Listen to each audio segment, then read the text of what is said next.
Greetings and welcome back. Great to have you, Rush Limbaugh, here on the cutting edge of societal evolution.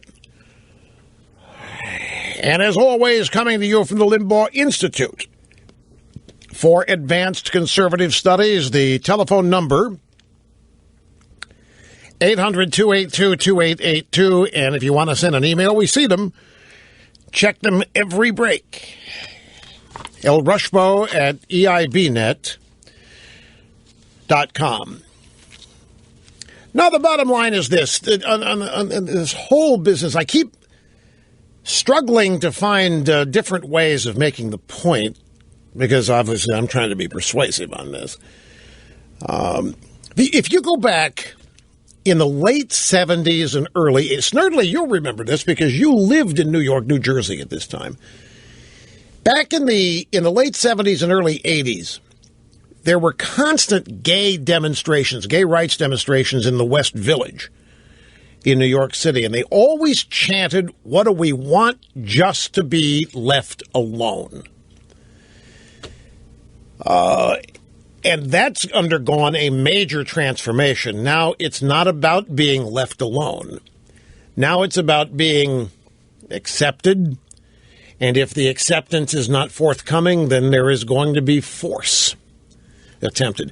My whole point with this, and I want to stress, as I have on numerous occasions, the gay community, like every other community, is not monolithic.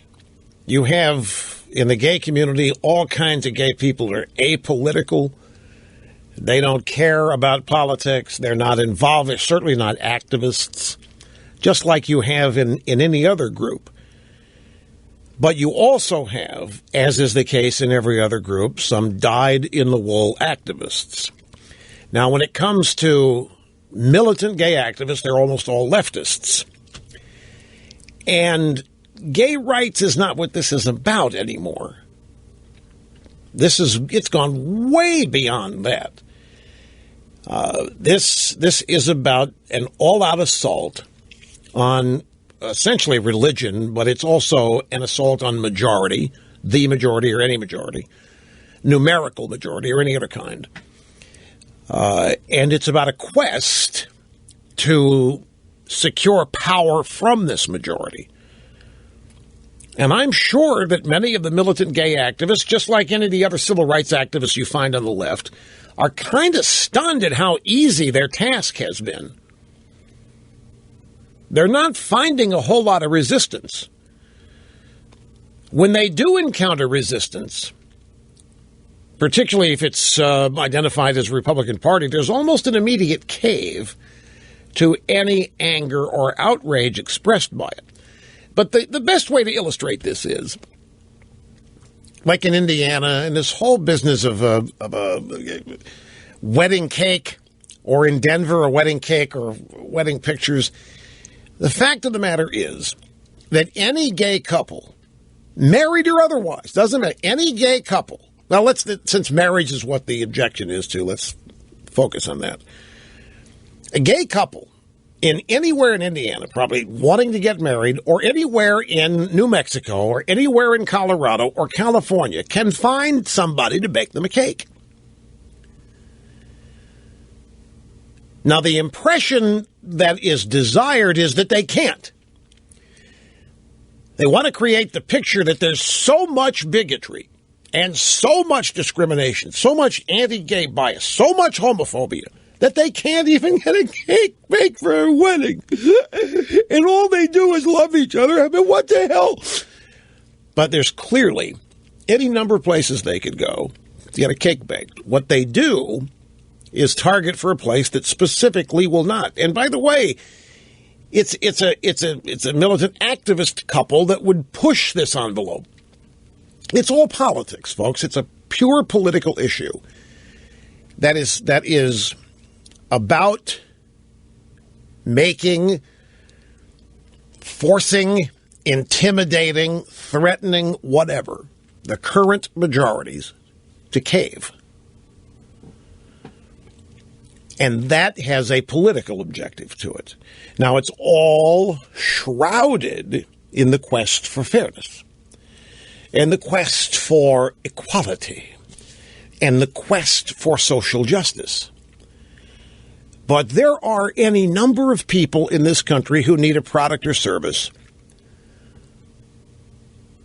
who will have it denied them somewhere for some reason or another. And in that case, they simply go where there isn't a problem. But the picture is being created, and the media is helping. The image that is taking hold is that the majority of Americans are a bunch of homophobes. They all happen to be Republicans, don't you know? And that homosexuals who want to get married, who come out and do so publicly, are finding impossible odds arrayed against them, stacked against them, creating a picture of massive discrimination, total injustice, incredible unfairness, and it's not an accurate picture. It's designed to get people to cave and compromise their beliefs and their principles, not for the end result of social, well, for there to be an expansion of rights. It's specifically about trying to wrest control or power away from majorities, simply because this is a majority rule country, and if you're in the minority, if you're in a minority that's barely 5% of the population, and you don't like that, and you don't want to deal with the realities of what that means, then you're going to have your political activists help you go about trying to intimidate that majority into not acting in their own principled interests or what have you. So it leads to a culture war, and we've been in this for years, decades now. And it's not just about militant homosexual. Feminism is all intertwined in this. Racial politics. Ferguson, Missouri. And the fact is, the bottom line, every one of these major big news stories are all lies. They are manufactured and made up. Rape on campus is an example. UVA, the Rolling Stone story. What could be the purpose? What in the world? Why would somebody purposely publish a story that's not true about a premise that isn't true? Why would they do it? They have a reason. They're doing it on purpose. There's no question there's a reason for it. And even when it's exposed, now the drive-by media is doing a list of victims of the Rolling Stone story. Who do you think the number one victim is? You would think it would be the fraternity that was lied about. The fraternity who was impugned and maligned and was shut out of campus, and had everybody thinking they were just a bunch of reprobates running around mistreating women and getting them drunk and raping them, and it happens every day and every night. You would think they'd be the number one. No, the number one victim, according to media analysts of the drive-by media, is the woman who made it up. Jackie was her name. She's the woman who made it all up. And she is being said to be the biggest victim of all of this. Nobody's been fired for this. Nobody's even going to be reprimanded for it. And what we have here, not even journalism. You call it.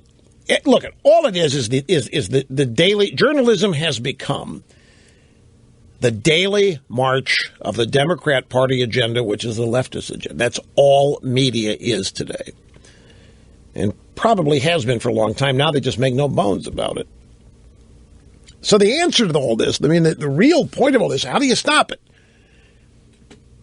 What is the best way to avoid succumbing to all of this phony pressure, the phony allegations, the lying and fake news stories that are driving all this? The bottom line is the proponents of all this, the culture war, the people instigating it, the leftists behind it, literally have to make up things in order to get their ideas advanced.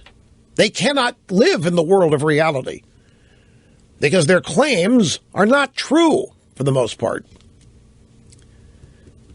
But they've got everybody befuddled how to best deal with this, because everybody lives under the false impression that somehow they can be mollified and that individuals can show that we don't dislike you, we don't mean you any harm, and somehow we can tell you the truth about who we are. Once you learn who we really are, you'll stop trying to damage us. That's not ever going to happen. They don't care to get to know you.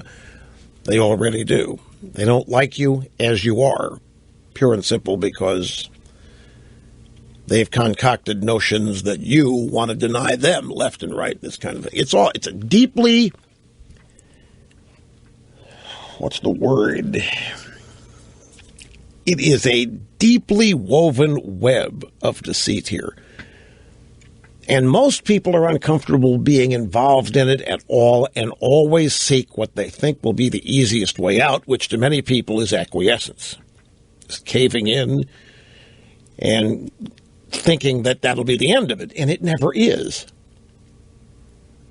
In most cases, it's just the beginning.